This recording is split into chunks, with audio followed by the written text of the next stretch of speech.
really? The countdown. All right. 3. Hey everyone, welcome to another episode of No Title Needed. We are right here, as always, at the beautiful Feinstein's Cabaret at the Hotel Carmichael in Carmel, Indiana, US of A. I am Cynthia Collins. I'm Scott Osborne. We are your co-hosts. And today, you might notice that Scott is wearing a beautiful blue shirt. Thank you. You're welcome.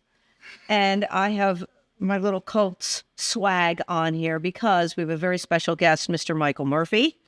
Honored to have you, sir. Well, thank you.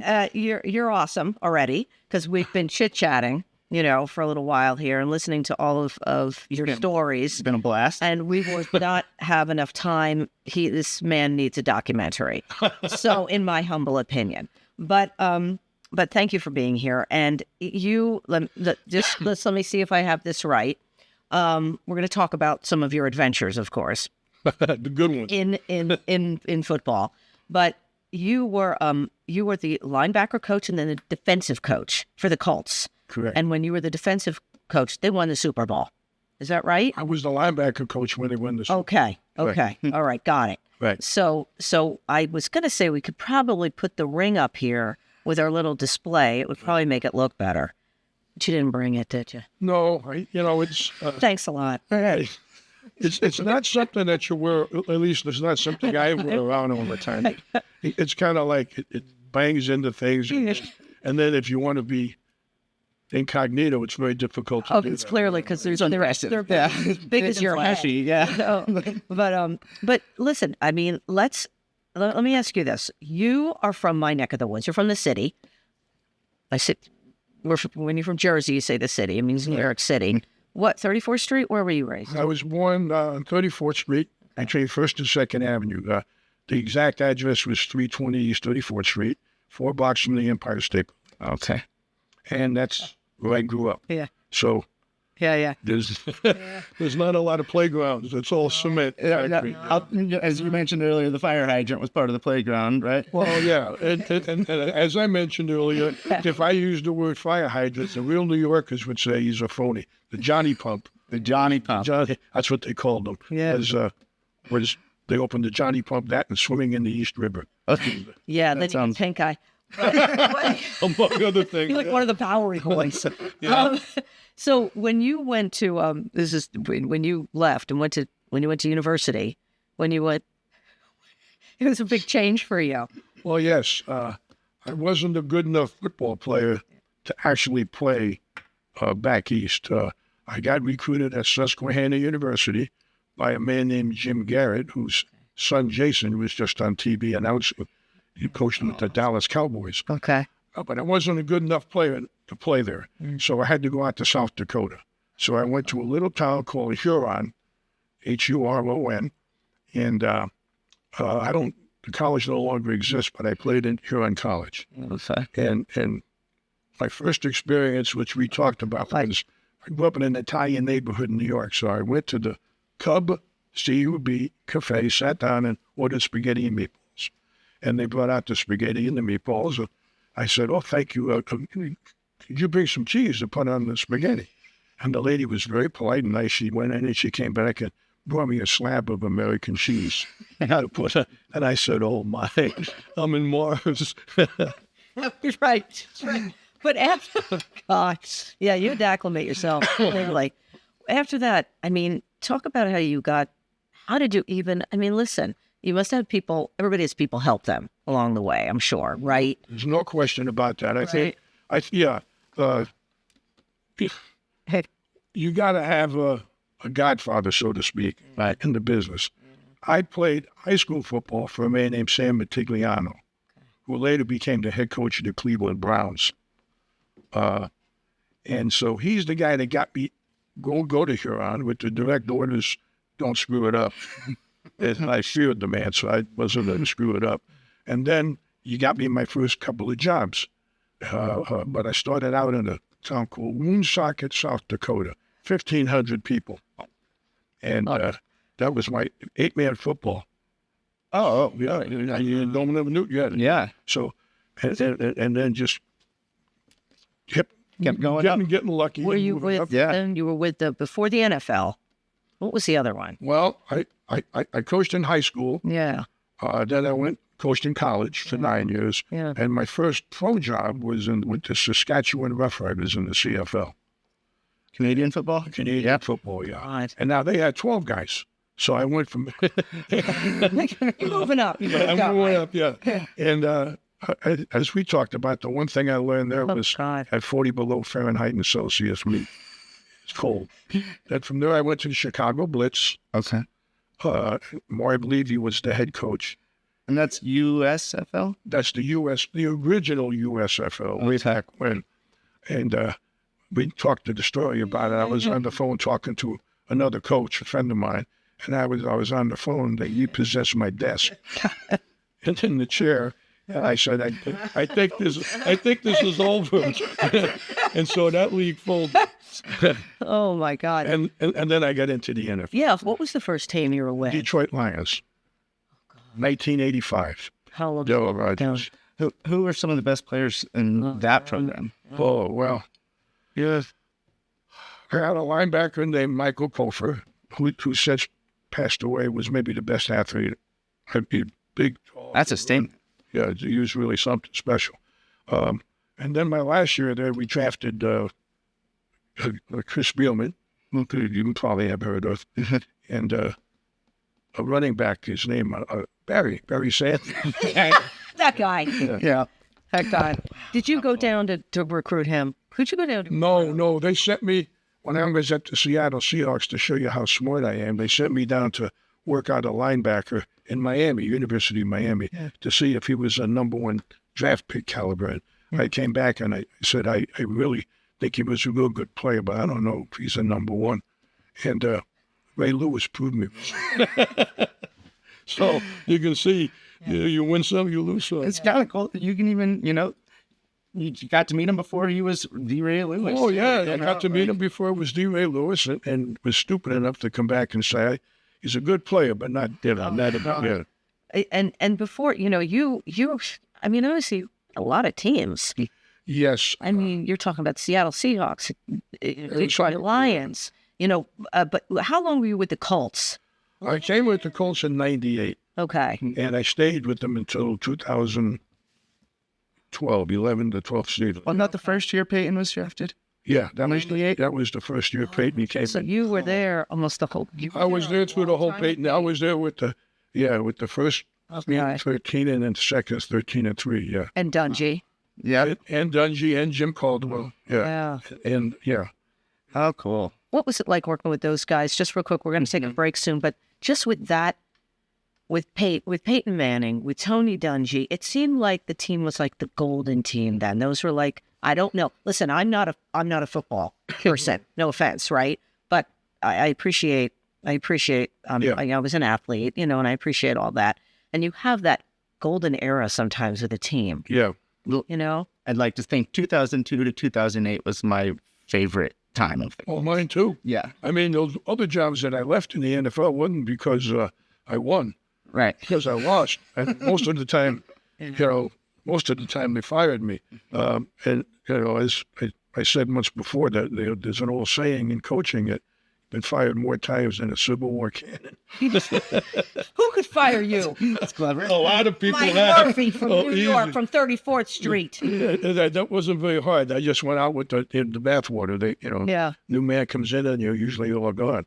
So I got lucky. I came here and they drafted Peyton that year. And the rest is history. When you got a great quarterback, and he was a great quarterback, and his work ethic was unmatched. You win, and if you have that, you got a good chance of winning. And he played so up here. He was he's a smart man. He really worked hard at it. His family is great. I mean, his dad Archie is. I don't want to use up the time, but when he was the co-player of the year, I guess he was with Steve McNair. We coached the Pro Bowl that year. He had a party in his room, and I brought my oldest son, Sam, who was a high school coach at that time, up to the party, and he met Archie. Archie would come around and meet everybody, and then he asked him his name, and he said, "Oh, my name's Sam. You know, Murphy. Oh, you're Mike's son. How'd you get the name Sam?" And he said, "Well, he named me after his high school football coach, Sam Matigliano, who also happened to coach Archie Manning at the New Orleans Saints." So 5 years later, we're leaving a game with the Colts, and they have a family room, and we're walking over towards the family room where everybody waits for you, and Archie's there. And Archie doesn't say, "Sam, how are you? Good to see you. How's that high school team? What was your..."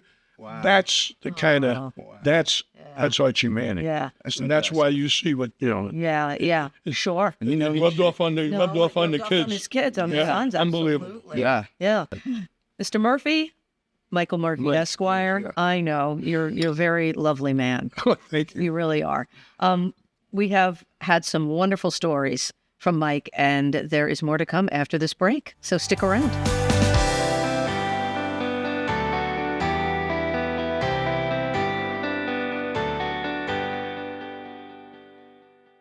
Well, hey, everybody. Welcome back to No Title Needed. Cynthia Collins. Scott Osborne. And we are here with our very special guest, Mr. Michael Murphy, Esquire. I thought I'd just put that Esquire on the end there because like you deserve that. it. I like that. We've been hearing all kinds of stories in the first half of this episode, but let's concentrate on the Colts now. I love that. Yeah. Do you have any questions about the Colts? You're way more knowledgeable than I am. I'm a fan. Yeah, I kind of want to hear about some of those earlier years that you spent with the Colts and some of your favorite stories early, from 2002 to 2008, roughly. Well, obviously, we had a great run. Right. And we won a lot of games. The AFC Championship ring has 115 wins in 10 years. You average that out, I think that's 11 and a half a year, which is pretty good. Wow. Yeah. But it makes it easy to go to work. But we had a lot of great players. You had Peyton Manning. Right.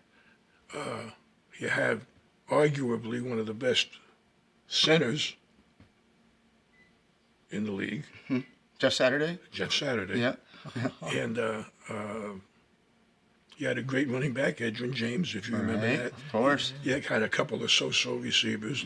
But you had great receivers. It was a dream team. Yeah, you had Marvin Harrison, and Reggie Wayne. And, Reggie Wayne's there now, yeah. coaching the receivers. Right. Yeah, and Dallas Clark. So you had a lot of talent. You had Dwight Freeney, Yep. Robert Mathis. So it's easy to coach talent, but I think one of the things that people don't understand is chemistry wins games. Right. And chemistry is a very, very difficult. You can't coach chemistry. You got to get the right kind of people, and you got to let them build the chemistry together. So you need a couple of practical jokers. But you also need people like the coaches, Tony Dungy, Jim Caldwell, Bill Polian, Real leaders. that went out of their way to take people. Now, you don't always get it right. You screw it up to take people with character. In other words, if it was a knowingly bad person, they'd stay away from him if they could. Right. And like I said, you can't hide yourself from that because everybody runs into problems. But they were very conscious of that fact, and it showed in all those wins and comeback wins. Right. Rather than pointing fingers and blaming somebody, it was okay. Who's going to make the play? Yeah. I'll make it. Yeah. Okay. It's like takes that one bad egg to really mess everything up. Yeah, Yeah. that apple, Yeah, and the locker rooms controlled. Peyton, Jeff Saturday, they control the locker room. Right. Jeff's done very well. You see him now on ESPN all the time. Right. And Peyton's on every commercial in the world. We were saying they started putting him on all kinds of commercials right from the start. Because he's good at, he can do it. Well, he's funny actually guy. good at it. Yeah. And the beauty of it is what you see. That's what he's really like. Yeah. A lot of times you see something on TV and off TV. That's what he's really right. like. Right. And that's what a lot of those guys are like. They were good guys. So that helps you win. I got a question on one of my favorite defensive players at the time, and just want to hear a little bit about Bobby Sanders. The eraser. Bill Polian gave him that name. Bob Sanders. Let me see if I can give a good analogy. Bob Sanders played the game like every play was the last play he was ever going to be in. He hit everybody okay, as hard as he could every play. Now, the problem is, Bob Sanders was the size of a Volkswagen, and he was hitting the guys the size of trucks. So eventually you get more dents in the Volkswagen than you do in the trucks. Right. You know, he played the game so hard that that obviously, he got injuries, but he was really a good football player. Yeah. Yeah, And again, I a loved good character watching him guy. play. Yeah. Now, what about that game we were talking about? And I actually saw this game with Vanderjack. Oh, the one at Detroit. Yeah, Detroit when Tony was debating about going for the field goal to punting the game, and he thought the field goal was too far. It was snowing. It was really wind, and the long snapper said to Tony, "Coach, you'll make it." So he put Vanderjack out there, and Vanderjack, when he can make every kick anyway. Confidence. Yeah, and he made it. And then we got snowed in and had to spend the night. We couldn't leave. Yeah. But no, there's a lot of those incidences where where you say, guys just say, "I can do it." And Trust they him. do it. Yeah. Yeah. All right. So let's hear about the road to the Super Bowl. Ooh. There's some iconic games on the way. Well, the most of those obviously is the one that got us to the Super Bowl against our beloved ally, or New England, and you got to give it to now they're a good team. Oh, absolutely. But they were killing us. I don't even remember how bad at halftime, and we came out in the second half, and came down to the one play where, and if you had the quarterback here, he would tell you he kept looking. He'd look you off so the linebackers would slide. Then he'd throw back to the open guy over here. Well, he did that one too many times, and we intercepted it. We went ahead for a brief period of time, but it was the only time that counted the end of the game, and we won the game. And that was as noisy as a place as I have. You couldn't hear. I was upstairs, and I had to scream into the headset so they could hear on the sideline. That's how loud. And it was, that was obviously put us in the Super Bowl, and that's what everybody tries to do, Yeah, And sure. then you get to the Super Bowl, and you're standing there on the sideline, and you're saying, "How did I ever get here?" I mean, you think about all of the times you got fired, and you move, and you look at some of the players, and you say, "Well, these guys aren't really as big as some of those guys were playing," but as Muhammad Ali used to say, right? Float like a butterfly, sting like a bee. Your eyes, your body can't hit what your eyes can't see. So they moved. They were very fast, which was another prerequisite that we tried to get. Oh my God. So what was that moment for the Super Bowl where you just realized I'm here, like that? That where it all just hit you. Well, there's so many guys within the business and a heck of a lot better coaches than I, was, who never got one. There's one of the greatest quarterbacks of all time, Dan Marino, doesn't have a Super Bowl ring. Right. So it's not that easy to get there. And then when you get there, you figure some guys have been there 4 or 5 times. So there's not that many. So when you're there, you're saying to yourself, number one, how did I ever get here? And you're just in awe of the moment. And then the really part that's really great is when you win it, there's hard to describe. It's like the air comes out of the balloon. You're there, wow. And, I just went in and sat down on the bench in the locker room, and I just sat there by myself for about 5 minutes and said, we did it. Yeah. I mean, it's a giant relief because there's a lot of pressure on you to win it, but it's world champion. You got bragging rights. It's world Yeah. championship. When you go to the combine and you go down to the weightlifting and you got all the coaches there watching them lift weights, and a lot of people put their arm out like this with their Super Bowl ring on it.